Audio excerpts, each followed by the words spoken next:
ಸುಹಾಸ್ ಶೆಟ್ಟಿ ಹತ್ಯೆ ಕೇಸಲ್ಲಿ ದಿನಕ್ಕೊಬ್ಬರ ಹೆಸರು ಕೇಳಿ ಬರೋದಕ್ಕೆ ಶುರುವಾಗಿದೆ. ಫಾಜಿಲ್ ಕುಟುಂಬದ ಕರಿ ನೆರಳಿನ ಬೆನ್ನಲ್ಲೇ ಪೊಲೀಸ್ ಕಾನ್ಸ್ಟೇಬಲ್ ಮೇಲೂ ಅನುಮಾನದ ಕಣ್ಣು ಬಿದ್ದಿದೆ. ಸುಹಾಸ್ ಶೆಟ್ಟಿ ಹತ್ಯೆಗೆ ದಿನಕ್ಕೊಂದು ಟ್ವಿಸ್ಟ್. ಹತ್ಯೆಯ ಸ್ಕೆಚ್ ಹಾಕಲೆಂದೇ ಮಾಡಿದ್ರ ಪಾರ್ಟಿ. ಸುಹಾಸ್ ಶೆಟ್ಟಿ ಹೆಣ ಉರುಳಿ 5 ದಿನವೇ ಕಳೆದೋಯ್ತು. ಆದ್ರೂ ಕೊಲೆ ಹಿಂದಿನ ಕಾಣದ ಕೈಗಳ ಬಗ್ಗೆ ದಿನಕ್ಕೊಂದರಂತೆ ಹೊಸ ಕಥೆಗಳು ಉಟ್ಕೊಳ್ತಾನೆ ಇದ್ದಾವೆ. ಸುಹಾಸ್ ಶೆಟ್ಟಿಯದ್ದು ಅಚಾನಕ್ ಆದಂತ ದುರ್ಮರಣವಲ್ಲ, ಪಕ್ಕಾ ಪ್ರೀ ಪ್ಲಾನ್ಡ್ ಮರ್ಡರ್. ಇದಕ್ಕೆ ಸಾಕ್ಷಿ ಎನ್ನುವಂತೆ 10 ಮಾಹಿತಿಗಳು ಹೊರಬೀಳ್ತಾ ಇದ್ದಾವೆ. ಸುಹಾಸ್ ಶೆಟ್ಟಿ ಹತ್ಯೆಗೂ ಮುನ್ನ ಹಂತಕರೆಲ್ಲ ಸೇರ್ಕೊಂಡು ಭರ್ಜರಿ ಪಾರ್ಟಿ ಮಾಡಿದಂತ ಫೋಟೋ ವೈರಲ್ ಆಗಿದೆ. ಕಗ್ಗತ್ತಲ ರಾತ್ರಿಯಲ್ಲಿ ಮಜಾ ಮಾಡಿದವರು ಅಂದೇ ಸುಹಾಸ್ ಶೆಟ್ಟಿ ಹತ್ಯೆಗೆ ಸ್ಕೆಚ್ ಅನ್ನು ಹಾಕಿದ್ರ ಅನ್ನುವಂತ ಅನುಮಾನ ಎದ್ದಿದೆ.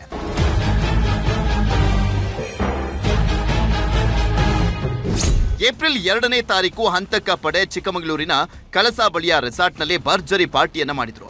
ಸುಹಾಸ್ ಹತ್ಯೆಗೆ ಫಾಜಿಲ್ ಸಹೋದರ ಆದಿಲ್ 3 ಲಕ್ಷ ಕೊಟ್ಟಿದ್ದ. ಇದೇ ಹಣದಲ್ಲೇ ಪಾರ್ಟಿಯನ್ನ ಮಾಡಿದ್ರ ಅನ್ನುವಂತ ಅನುಮಾನವಿದೆ. ಯಾಕಂದ್ರೆ ರೆಸಾರ್ಟ್ ಪಾರ್ಟಿಯಲ್ಲಿ ಆರೋಪಿ ಮುಜಾಮಿಲ್, ನಿಯಾಜ್ ಹಾಗೂ ರಂಜಿತ್ ಕೂಡ ಭಾಗಿಯಾಗಿದ್ರು. ಈ ಮೂವರ ಜೊತೆ ಇನ್ನೂ 5 ಕಾಣಿಸಿಕೊಂಡಿದ್ರು. ಇದೇ ಪಾರ್ಟಿ ಮೂಲಕವೇ ರಂಜಿತ್ ಮತ್ತು ಮುಜಾಮಿಲ್ ನಡುವೆ ಪರಿಚಯವಾಗಿದ್ದು, ಹೀಗಾಗಿ ಅಂದೇ ಸುಹಾಸ್ ಶೆಟ್ಟಿ ಹತ್ಯೆಗೆ ಸ್ಕೆಚ್ ಅನ್ನ ಹಾಕಿದ್ರ ಅನ್ನುವಂತ ಅನುಮಾನ ಕಾಡೋದಕ್ಕೆ ಶುರುವಾಗಿದೆ.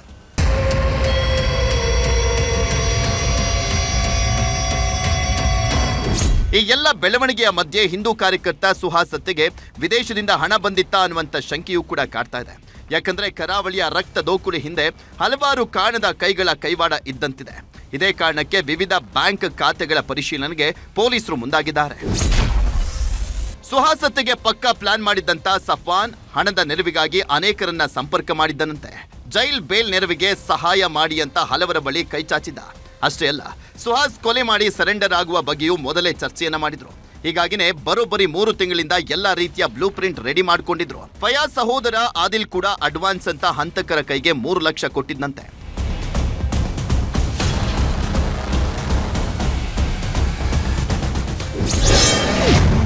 ಸುಹಾಸ್ ಹತ್ಯೆಯಲ್ಲಿ ಪೊಲೀಸ್ ಕಾನ್ಸ್ಟೇಬಲ್ ಕೈವಾಡ.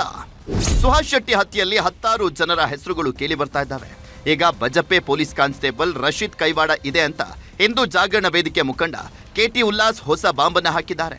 ಪೊಲೀಸ್ ಪೇದೆ ರಶೀದ್ ಸುಹಾಸ್ಗೆ ತುಂಬಾ ಕಿರುಕುಳ ಕೊಡ್ತಾ ಇದ್ದಂತೆ. ಈ ಬಗ್ಗೆ ತಮ್ಮ ಸ್ನೇಹಿತರ ಬಳಿ ಸುಹಾಸ್ ಹೇಳ್ಕೊಂಡಿದ್ದಂತೆ. ಅಷ್ಟೇ ಅಲ್ಲ, ಸುಹಾಸ್ ಹತ್ಯೆಯಾದ ದಿನ ಸುಹಾಸ್ ಬಳಿ ಯಾವುದೇ ಮಾರಕಾಸ್ತ್ರ ಇಲ್ಲ ಅನ್ನೋದರ ಮಾಹಿತಿಯನ್ನ ಕಾನ್ಸ್ಟೇಬಲ್ ಹಂತಕರಿಗೆ ನೀಡಿದ್ದು ಅಂತ ಆರೋಪ ಮಾಡಿದ್ದಾರೆ.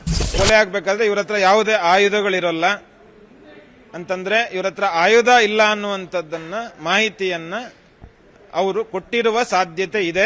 ಹಾಗಾಗಿ ರಶೀದ್ ಅನ್ನುವಂಥವರನ್ನ ತನಿಖೆಗೊಳಪಡಿಸಿದ್ರೆ ಈ ಸತ್ಯ ಬಹಿರಂಗ ಆಗ್ಬೋದು ಅಂತ ಅನಿಸುತ್ತೆ. ಹಾಗಾಗಿ ಅವರ ಹೆಸರನ್ನ ಉಲ್ಲೇಖ ಮಾಡಿ. ಅವನು ತನ್ನ ಆತ್ಮರಕ್ಷಣೆಯನ್ನ ಪ್ರಾಣ ರಕ್ಷಣೆಯನ್ನ ಮಾಡ್ಕೋತಾ ಇದ್ದ.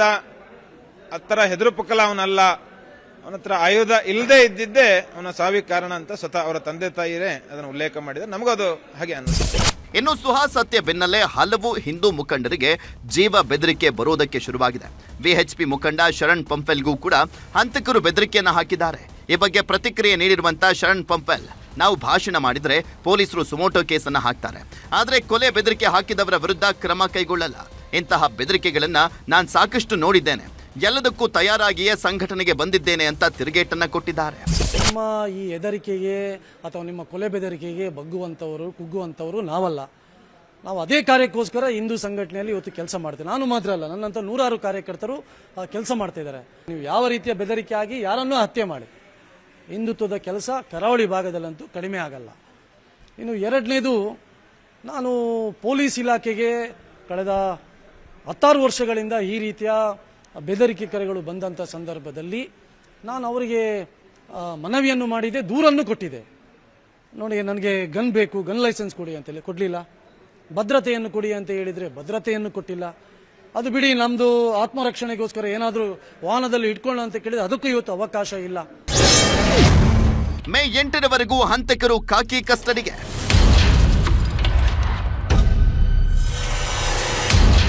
ಹತ್ಯೆ ಪ್ರಕರಣದ ಪ್ರಮುಖ 8 ಆರೋಪಿಗಳನ್ನ ಪೊಲೀಸರು ತಮ್ಮ ಕಸ್ಟಡಿಗೆ ಪಡೆದಿದ್ದಾರೆ. ಮೇ 9ರವರೆಗೂ ತಮ್ಮ ವಶಕ್ಕೆ ಪಡೆದಿದ್ದು ಹತ್ಯೆ ನಡೆದ ಸ್ಥಳದಲ್ಲಿ ಸ್ಥಳ ಮಹಜರನ್ನ ಮಾಡಿದ್ರು. ಸುಹಾಸ್ ಹತ್ಯೆಯಲ್ಲಿ ಒಟ್ಟು 20ಕ್ಕೂ ಹೆಚ್ಚು ಆರೋಪಿಗಳು ಭಾಗಿಯಾದ ಶಂಕೆ ಇದೆ. ಹೀಗಾಗಿ ಉಳಿದ ಆರೋಪಿಗಳಿಗೆ ಪೊಲೀಸರು ಬಲೆ ಬೀಸಿದ್ದಾರೆ. ಒಟ್ನಲ್ಲಿ ಸುಹಾಸ್ ಹತ್ಯೆ ಕೇಸ್ಗೆ ದಿನಕ್ಕೊಂದು ಟ್ವಿಸ್ಟ್ ಸಿಗ್ತಾ ಇದ್ದು ಕರಾವಳಿ ಬೂದಿ ಮುಚ್ಚಿದ ಕೆಂಡದಂತಾಗಿರುವಂತದ್ದು ಸುಳ್ಳಲ್ಲ. ಕ್ಯಾಮರಾಮನ್ ನಿಖಿಲ್ ಸುವರ್ಣ ಜೊತೆ ಕಿಶನ್ ಶೆಟ್ಟಿ, ನ್ಯೂಸ್ 18 ಮಂಗಳೂರು.